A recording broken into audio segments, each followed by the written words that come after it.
Hi, I'm Harold Munro, editor-in-chief of the Vancouver Sun, and joining me is Andrew Enns, executive vice president with Leger. Hi, Andrew. Hey Harold, great Hey. to join you again, and here we are, another election.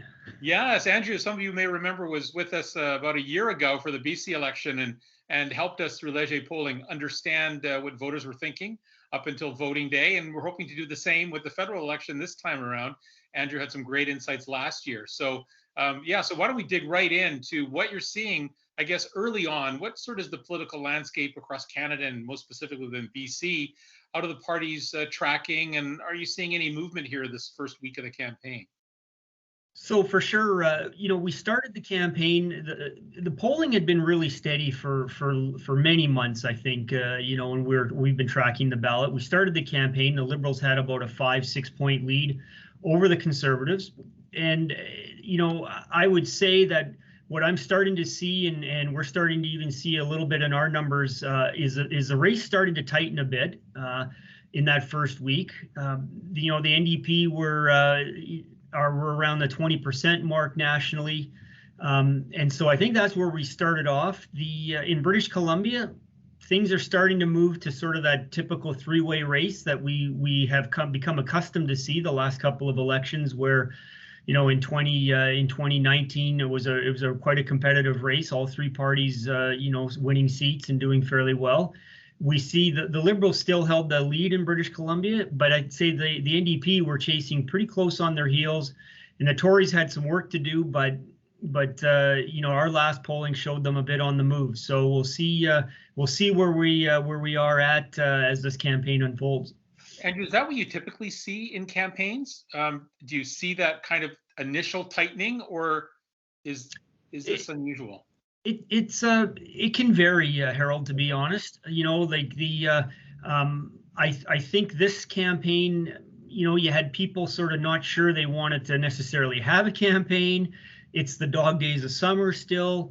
So I would say I'm a little surprised that maybe there's been some movement in ballot this early in the campaign. But we'll see. I think you'll stay tuned after Labor Day. We still may see some more movement before this thing is done. I think the big question heading in, right? Prime Minister Trudeau went into this seeking a majority for the Liberals. What do you say? What are the chances of that at this point? Well, for sure, I think he called the election, and I think he called it with the expectation that he could get his majority and get out of what he described as a toxic and dysfunctional parliament. I think right now I would not be betting on a Liberal majority with these current polling numbers for sure.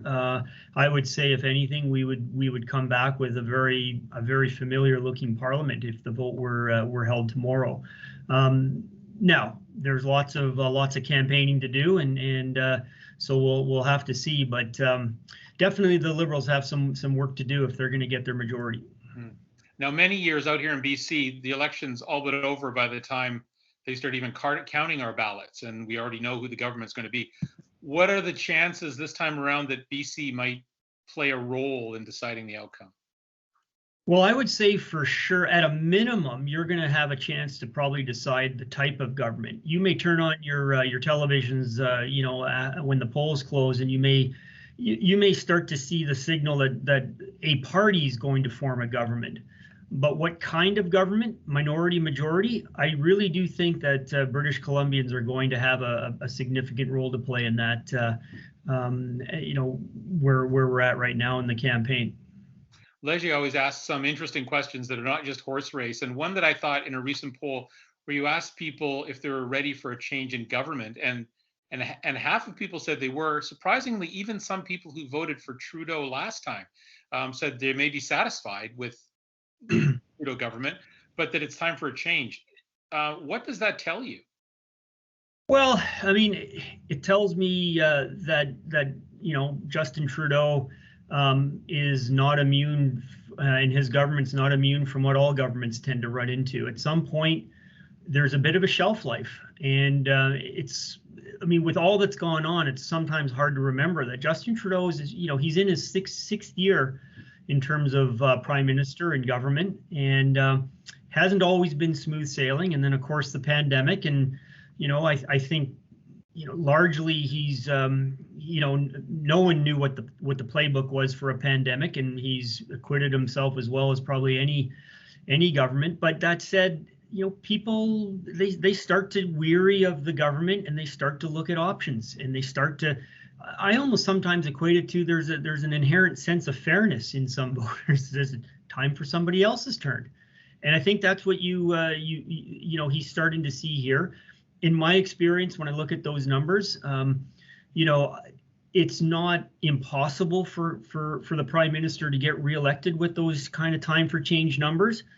But again, this is another challenge that he'll need to work hard to overcome if he wants his majority. We saw that play out in Nova Scotia last week as well, didn't we? With the Conservatives, surprisingly to many, beating the Liberals there after I think they've been in power for 8 years.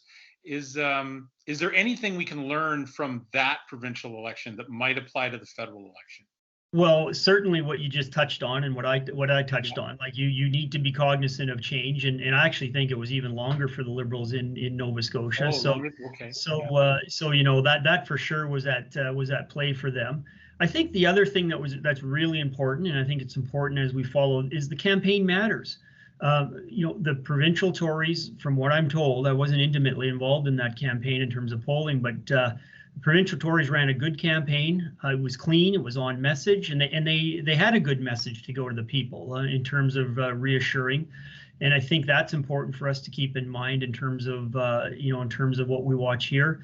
And I think the other thing that's interesting that I'm wanting to watch as this campaign unfolds is that, and you'll know this, Harold, we went through 4 elections during the pandemic, and every single one of them, including yours in British Columbia, the incumbents were strong and really not threatened. In the course of the campaign, stability was the order of the day, and people were reluctant to change horses in the middle of the pandemic.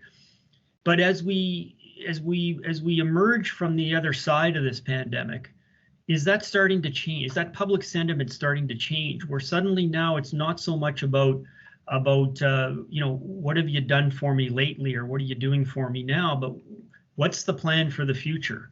And I think Premier-elect Houston in Nova Scotia tapped into that a bit better than Mr. Rankin, and that to me is a potential lesson that bears watching for the federal campaign. If that sentiment starts to take hold, it changes the dynamic that I think some of the parties thought that they were going to face going into this election.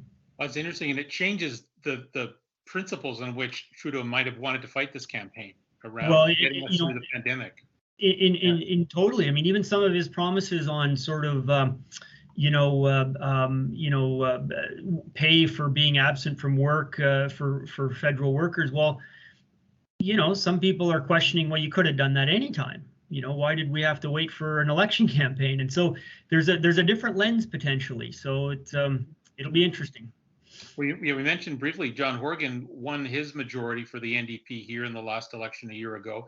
He's still very popular. I think he's the only premier west of Quebec who has majority support for how he's handling the pandemic. So does that popular support for the NDP at the provincial level, does it have any influence on the federal campaign? Well, I think it could. It's a bit hard to, British Columbia is always a little bit tricky when you look at how the provincial leader equates to the federal political scene, because it's not quite quid pro quo. I mean, provincial Liberals in British Columbia aren't necessarily Trudeau federal Liberals, and likewise, the NDP, and I chalk this up a little bit to Premier Horgan being a fairly astute politician who keeps an eye on look, certainly lots in his party support Jagmeet Singh and the federal NDP. I'm sure working hard for him, but Premier Horgan also understands that it's probably the odds are more likely that he may have a Prime Minister Trudeau who is doling out some potential goodies out of Ottawa than a Prime Minister Jagmeet Singh. And so I think he hedges a little bit. I mean, what I've heard is that he's not necessarily always out front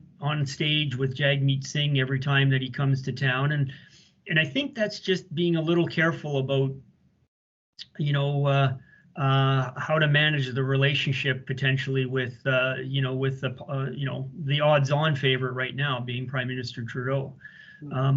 It'll be interesting as the NDP potentially, if their fortunes grow in the province, pressure will be that Horgan maybe gets more engaged and works harder.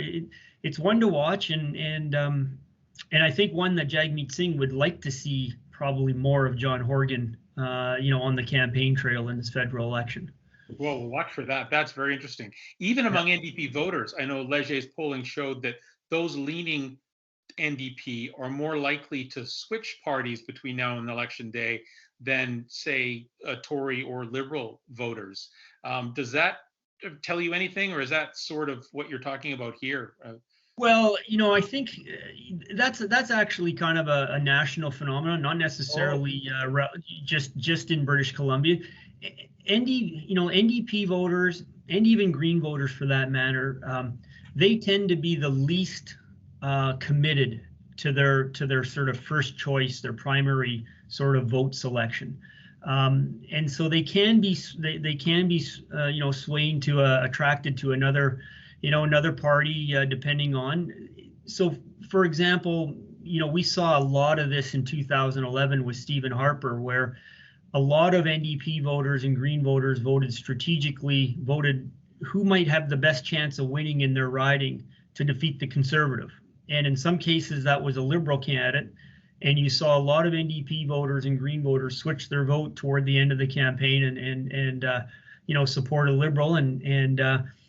So, that's something as pollsters, that's a phenomenon that we're aware of, and it can make our business a little tricky, because you're trying to understand, is there going to be this movement between parties? And at this stage, I would say that the parties are pretty locked in, but I think we want to be mindful of that as the campaign unfolds. Especially when we get to some of those close races that you were talking about. For sure, there's a number of them in your neck of the woods. Yeah. And you mentioned the Greens. I mean, they're not doing very well in the national polling, and we have two obviously very prominent MPs out here in BC. What are they facing this time around? Well, I think like, I'm not even sure if their leader Anna Marie Paul has left Toronto yet in terms of the campaign. I would suggest that. Look, Elizabeth May should do fairly well. I think she's got a good campaign, great presence, and I think she'll be a formidable incumbent to try to knock off. I would be worried if I was the Green Party of Mr. Manley up in Ladysmith, Nanaimo. I think that one will be one to watch. I think it'll be a close one. I think both the Liberals and the NDP, probably more so the NDP, will be running very hard. They'll be, the provincial Liberals ran very well on the island, and they'll be wanting to probably try to sneak that one back into their camp if they can. That's interesting, because I mean, there's been talk. What is it? The Liberals need probably to pick up 15 to 18 seats nationally to get that majority, assuming they hold their own. So in BC, where would they be looking to make those gains? Well, I would think, I mean, on the island, probably, maybe Victoria. They might think they might have a shot there. They've held that seat in the past. But certainly, I think the Liberals will be eyeing seats in the Lower Mainland. Some Surrey seats, probably some Langley seats. Those will be the areas. Maybe even Pitt Meadows potentially. Those will be the areas that they'll feel that they have a shot to win. And it'll be interesting. I mean, a lot of the seats that they'll go after will be Conservative seats, and they'll. And they may have good justification. The Conservatives need to pull up their fortunes a bit in the province, but and if that doesn't happen, I think that's where the Liberals will be looking to try to win back seats. We saw that, and you pointed that out in the provincial election. The NDP made significant gains in the suburbs in the Lower Mainland and picked up some seats that we would normally think as traditional Liberal or right of center Socred kind of old Socred kind of ridings. Is that? And partly because of maybe a change in demographic and younger families moving out to some of those areas from the cities. Is that what the Liberals maybe are counting on this time as well? Yeah, I think I think you're right. I think they'll look at that. I mean, they'll obviously take a look at the seats that they had won in 2015 in the big Trudeau sweep of the province, and then they gave back close to half of those in 2019.